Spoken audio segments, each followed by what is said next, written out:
Buat lo yang yaping terus di media sosial, ada banyak bencana besar yang gak pernah ditetapkan sebagai bencana nasional. Indonesia itu ring of fire, sering banget kena bencana besar. Tapi secara resmi, sepanjang sejarah, cuma 2 yang pernah ditetapkan sebagai bencana nasional. Udah saya bahas di sini.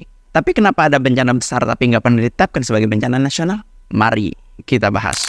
Pertama, letusan Merapi 2010. Korbannya 350 jiwa. Pengungsinya 350.000, radius bahayanya 20 km. Tapi Pemda DIY dan Jateng tetap berfungsi, nggak ditetapkan sebagai bencana nasional. Kedua, gempa NTB 2018. Ini kampung halaman saya. Gempanya lebih dari 7 skala Richter. Korbannya mencapai 564, pengungsinya 400.000. Daerah tetap bisa koordinasi dari kabupaten sampai pusat. Pusat bantu secara besar, tapi nggak naik status. Ketiga, gempa dan tsunami Palu 2018. Korbannya 4.300 plus.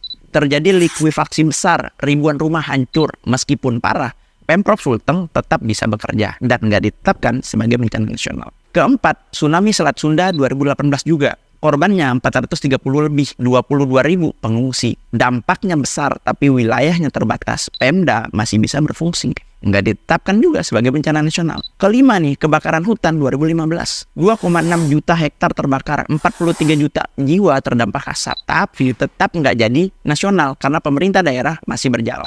Keenam, ada juga banjir Jakarta 2007 dan 2013. Korbannya 76 sampai 41 jiwa. Ratusan ribu orang mengungsi. DKI tetap bisa memimpin penanganan dan enggak naik status sebagai bencana nasional. Dan terakhir nih, gempa Yogyakarta 2006. Korbannya 6.000 lebih, 150.000 rumah rusak. Pemda DIY dan Jateng tetap berfungsi. Dan saya ingat betul, salah satu korbannya adalah kakak sepupu saya. Selain itu, ada juga banjir Sumbawa, 1 pulau terendam banjir. Tapi apakah pernah naik jadi bencana nasional? Enggak juga. Kenapa nggak naik jadi bencana nasional? Udah pernah saya bahas di sini, ditonton. Kalau nggak suka, ya abaikan aja. Tetap aja menjadi orang yang nggak mau tahu. Yang penting ngomong, nyerocos, yaping, dan lain sebagainya. Pada dasarnya, semua bencana ini Pemda masih bisa bekerja. Pusat bisa membantu tanpa mengambil alih. Kriteria hukumnya memang nggak terpenuhi. Bencana besar di Indonesia itu banyak. Banyak kok. Yang nggak saya sebut pun ada. Tapi yang namanya status bencana nasional itu bukan soal besar kecilnya, melainkan soal fungsi pemerintahan yang lumpuh total dan beberapa indikator yang udah saya bahas juga di konten yang ini. Jadi kalau ada yang tanya, kok bencana A nggak jadi nasional? Jawab aja, lo udah pelajari belum undang-undangnya? Atau lo udah pelajari belum sejarahnya? Gitu aja, gampang kan?